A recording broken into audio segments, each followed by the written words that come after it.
दोस्तों नमस्कार, स्वागत है आपका HW न्यूज में। मैं हूं रविशंकर शर्मा। मेरे साथ जिस व्यक्ति को आप इस वक्त स्क्रीन में देख रहे हैं, इनका नाम है शरद त्रिपाठी। ये महाशय पिछली लोकसभा यानी 16वीं लोकसभा में बीजेपी के सांसद रह चुके हैं, उत्तर प्रदेश की संत कबीर नगर लोकसभा सीट से। और अब जरा गौर से देखेंगे तो ये वही शख्स है जिन्होंने अपनी ही पार्टी के विधायक राकेश सिंह को अफसरों के सामने भरी सभा में जूतों से पीट दिया था। अब इन महाशय ने कुछ ऐसा कर दिया है जिसकी वजह से ये फिर सुर्खियों में आ गए हैं। इनकी वजह से बवाल मच गया है।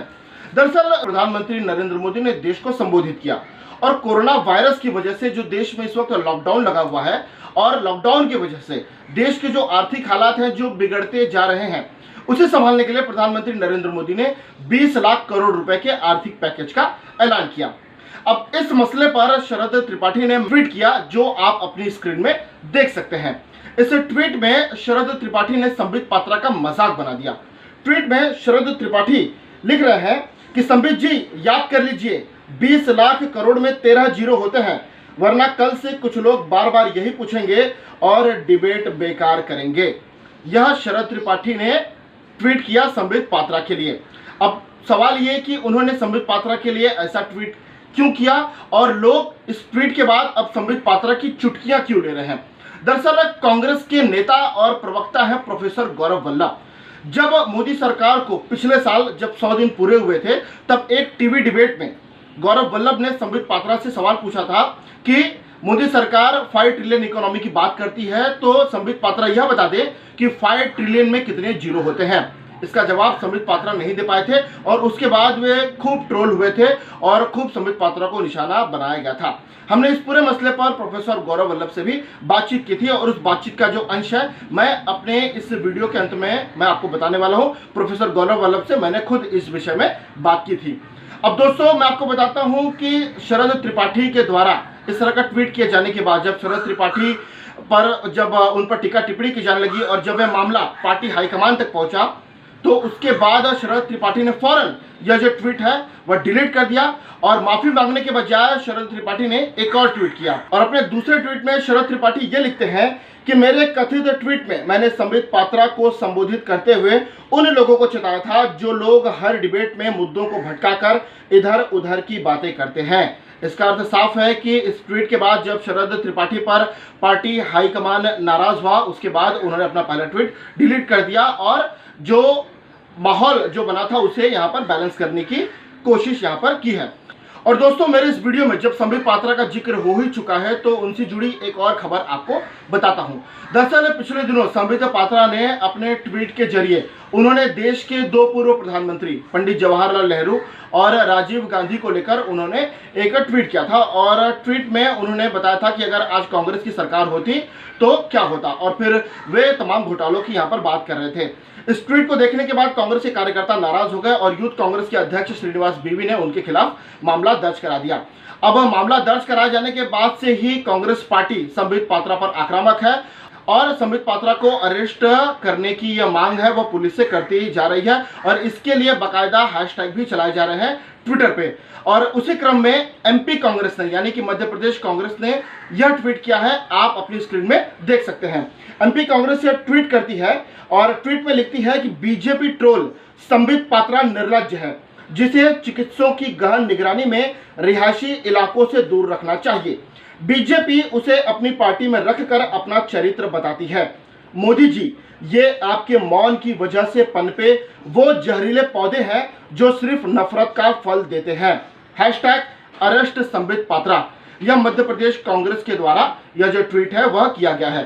दरअसल संबित पात्रा हो या बीजेपी के जो दूसरे नेता हो जो डिबेट में जाते हैं और एक तरह से जो प्रोपेगेंडा चलाने की कोशिश करते हैं, आरोप लगता है कि वे नफरत को बढ़ाने का काम लगातार यहाँ पर करते जा रहे हैं, तो इन्हीं सारे मुद्दों को लेकर कांग्रेस पार्टी हो या उनके दूसरे नेता हो, वह हमेशा से ही बीजेपी के इन नेताओं पर आक्रामक रहे हैं।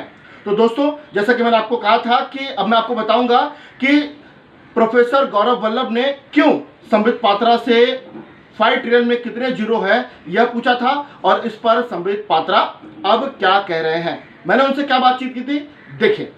संबित पात्रा के बारे में आप कहते हैं कि आप उन्हें हराने के लिए आपने सवाल नहीं पूछे थे उनसे, पूरा प्रकरण जरा बताइए सर, क्या किस तरह से हुआ था। देखिए ऐसा है, मैं कभी भी कोई भी डिबेट में जीतने या हारने के लिए नहीं जाता हूँ। मैं अपनी बात कहने के लिए जाता हूँ, हमारी आइडियोलॉजी कहने के लिए जाता हूँ।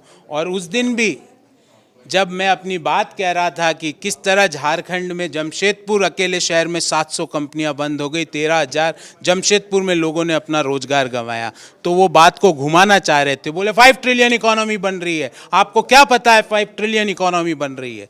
तो मैंने तो भैया अज्ञानतावश उनसे पूछ लिया कि भैया ये तो 5 ट्रिलियन की जब इकोनॉमी बना रहे हैं तो जब सब पता होगा कि कैसे बनेगी। तो मैं देश को ये बताना चाहता था कि ये अपने वादों के प्रति गंभीर है कि नहीं। तो मैंने ये सवाल पूछ लिया, जिसका उत्तर आपने देखा कि वो 5 मिनट तक मैंने उनको प्रॉम्प्ट किया। मैंने कहा बताइए ना 5 ट्रिलियन में क्या होते हैं, पर वो नहीं बता पाए। मैं उनको हराना नहीं चाहता था और ना कभी हराना चाहता हूँ। मैं देश की जनता को बताना चाहता हूँ कि भारतीय जनता पार्टी अपने वादों के प्रति कितना गंभीर है।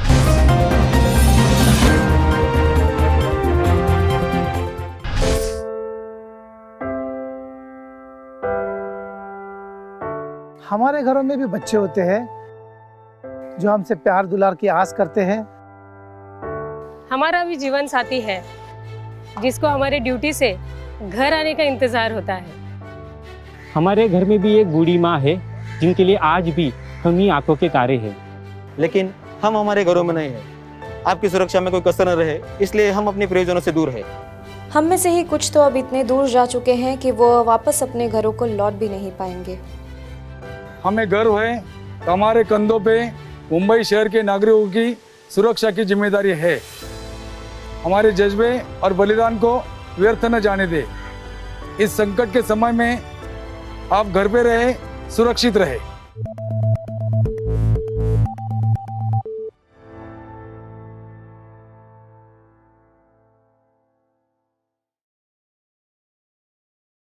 अब खबरें पाइए सबसे पहले हमारे मोबाइल न्यूज एप्लीकेशन पर। एंड्रॉइड या iOS प्लेटफॉर्म पर जाइए, HW न्यूज नेटवर्क को सर्च कीजिए, डाउनलोड कीजिए और अपनी सुविधानुसार भाषा का चयन कीजिए। खबरों की भीड़ में अपने काम की खबर पाते रहिए।